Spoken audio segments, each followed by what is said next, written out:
এই হলুদ কালারের মার্কিন যুক্ত এলাকায় আমাদের সম্পূর্ণ অফিসিয়াল ডিটেলসগুলোকে রাখা থাকে। ইউনিভার্সিটির নাম, সেমিস্টার, আমাদের subject major plus SSC paper, দুটো পেপারেরই সাজেশন আলোচনা করব।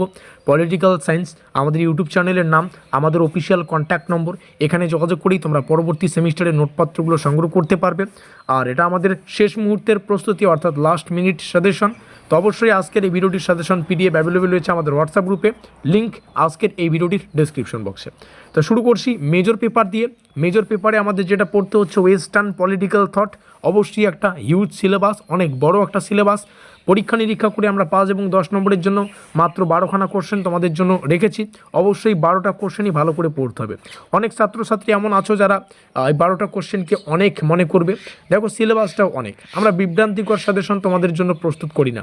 তোমরা কলেজ লাইফের শুরু করেছো, এমন ছাত্রছাত্রী আছো তোমরা বলবে আমরা মাধ্যমিকে ভালো করে পাশ করলাম, ক্লাস 11-12 পেরিয়ে কলেজে আসলাম, কলেজে এসে ফেল করলাম। সেই পরিস্থিতির যাতে সম্মুখীন হতে না হয় তার জন্য প্রত্যেকটা কোশ্চেন ভালো করে পড়তে হবে। আমরাও চাইলে 5 থেকে 7খানা কোশ্চেন দিতে পারি, তবে তোমাদের প্র্যাকটিস তো করতেই হবে প্রত্যেকটা কোশ্চেনেরই। আর যেহেতু প্রত্যেকটা কোশ্চেন পরীক্ষা নিরীক্ষা করে তৈরি করা, কলেজ লাইফে এসে যাতে ব্যাক পেপারের সম্মুখীন হতে না হয়, আমরা ফেল যাতে না করি, পুরো 6টা মাস প্রথম সেমিস্টারের যে সময়সীমা, আমাদের পরিশ্রমকারী সময়সীমা 6টা মাস যাতে নষ্ট না হয় তার জন্য প্রত্যেকটা কোশ্চেন ভালো করে প্র্যাকটিস করতে হবে। চলো মেজর পেপার থেকে যে কোশ্চেনগুলো পড়তে হচ্ছে, প্রাচীন গ্রিক রাজনৈতিক চিন্তার মৌলিক বৈশিষ্ট্য, প্লেটোর ন্যায় তত্ত্ব যেটা ভালো করে পড়তে হবে, এরিস্টটলের মতে রাষ্ট্র কি সংক্ষেপে আলোচনা করো। 5+2 উভয় মার্কের জন্য আসতে পারে, যদিও নেক্সট ক্লাসে আমরা 2 মার্কের একটা পিডিএফ আলোচনা করব যেটা ফ্রিতেই তোমরা পেয়ে যাবে উইথ অ্যান্সার, ঠিক আছে। মধ্যযুগীয় রাজনৈতিক চিন্তার প্রধান বৈশিষ্ট্যগুলো পড়বে, মেকিয়াভেলির ক্ষমতার ধারণা, রাজনৈতিক ধর্মনিরপেক্ষকরণ বলতে কি বোঝায়, থমাস হবসের সার্বভৌমত্ব ধারণা পড়বে, জন লক কে কেন উদারবাদের জনক বলা হয়। এটা 5 নম্বরের জন্য একটা ভালো ইম্পর্টেন্ট কোশ্চেন, ভালো করে পড়বে। আমরা হয়তো কোশ্চেন দিলাম 13খানা, দেখো যে কোশ্চেনের শেষে 3খানা করে স্টার চিহ্ন আছে, শুধু সেগুলো পড়লেও যথেষ্ট। তো আর একটা কোশ্চেন শেষে আছে জন স্টুয়ার্ট মিলের স্বাধীনতা বা লিবার্টির ধারণার মূল দিকগুলো, এবং বাকি কোশ্চেনগুলো রয়েছে তোমরা এখান থেকে দেখে নেবে।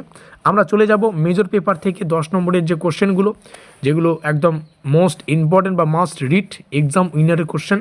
অবশ্যই প্রথম কোশ্চেনটা, প্রাচীন গ্রিক রাজনৈতিক চিন্তার প্রধান বৈশিষ্ট্যগুলো আলোচনা করো, প্লেটো এবং এরিস্টটলের অবদান মূল্যায়ন করো। আবার শুধুমাত্র প্রধান বৈশিষ্ট্য 5 মার্কের জন্য আসতে পারে। তো অবশ্যই কোশ্চেনগুলো ভালো করে পড়ো, পরীক্ষা ঠিক যেভাবে আসবে সেভাবে উত্তর লিখে দেবে। প্লেটোর ন্যায় ধারণা ব্যাখ্যা করে রাজনৈতিক তাৎপর্য, এরিস্টটলের স্টেট ধারণা আলোচনা করো, তিনি কেন রাষ্ট্রকে স্বাভাবিক প্রতিষ্ঠান বলেছেন, মধ্যযুগীয় রাজনৈতিক চিন্তার বৈশিষ্ট্যগুলো, কেন একে ধর্মকেন্দ্রিক বলা হয়, মেকিয়াভেলি ক্ষমতার ধারণা ও রাজনৈতিক ধর্মনিরপেক্ষ করণ বিষয়ে তার অবদান, হবসের সার্বভৌমত্ব ধারণা আলোচনা করো, এবং আধুনিক রাষ্ট্রচিন্তায় এর গুরুত্ব।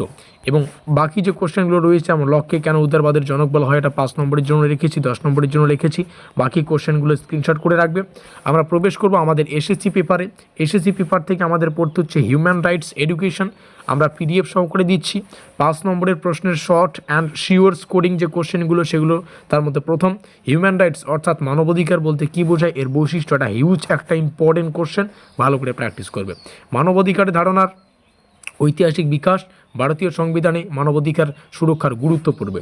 আমরা নিচে আসব, ভারতীয় সংবিধানের মৌলিক অধিকারসমূহ পড়বে, কীভাবে মানবাধিকার রক্ষা করে সেটা পড়বে। ন্যাশনাল হিউম্যান রাইটস কমিশনের গঠন সংক্রান্ত কোশ্চেন পরীক্ষা বারংবার জানতে চায়। জাতীয় মানবাধিকার কমিশনের প্রধান কার্যাবলী, এই গঠন এবং কার্যাবলী ভালো করে পড়বে, যত কোশ্চেন রয়েছে তার মধ্যে। এবং বাকি কোশ্চেনগুলো এখান থেকে স্ক্রিনশট করে রাখবে, যেমন সন্ত্রাস দমন নীতি, এগুলো পড়বে, এগুলো তো ইম্পর্টেন্ট। 10 নম্বরের জন্য আসছে যেগুলো must read, very high probability রয়েছে পরীক্ষা আসার মতো। মানবাধিকার কি, মানবাধিকার ধারণা ঐতিহাসিক বিকাশ, একদম দেখো কত কোশ্চেন রয়েছে, সবগুলোই ইম্পর্টেন্ট। ভারতীয় সংবিধানে মানবাধিকার সুরক্ষার ব্যবস্থা, কতগুলো স্টার। মৌলিক অধিকার ও মানবাধিকার, এই দুইয়ের মধ্যে পারস্পরিক সম্পর্ক, কতগুলো স্টার। যেখানে সম্পর্ক সেখানে বাবা পার্থক্য রয়েছে, তো পার্থক্য সম্পর্ক দুটোই পড়বে। জাতীয় মানবাধিকার কমিশনের গঠন কার্যাবলী, তোমাদের বারংবার বললাম গঠন কার্যাবলী 10-এর জন্য বারংবার জানতে চায়, এখানে দিয়ে দিয়েছি। বাকি কোশ্চেনগুলো এখান থেকে দেখে রাখো। এই হচ্ছে আমাদের মেজর প্লাস এসেছি এই দুটো পেপারের একদম লাস্ট মিনিট ব্রহ্মাস্ত্র সাজেশন। অবশ্যই এই কন্ট্যাক্ট নম্বরে যোগাযোগ করে তোমরা সেকেন্ড সেমিস্টারের শুরু থেকেই তোমরা তোমাদের সাবজেক্টগুলোর যে নোটপত্র হয়, পেইড নোটপত্র, সামান্য কিছু পারিশ্রমিক পে করে এই নোটপত্রগুলো তোমরা সংগ্রহ করতে পারবে। অবশ্যই প্রথম সেমিস্টারের প্রস্তুতি তোমরা সেমিস্টারের শুরু থেকেই নিয়েছো, তো অবশ্যই আশা করি এই কোশ্চেনগুলো তোমাদের কাজে আসবে। দেখা হচ্ছে পরবর্তী ক্লাসে।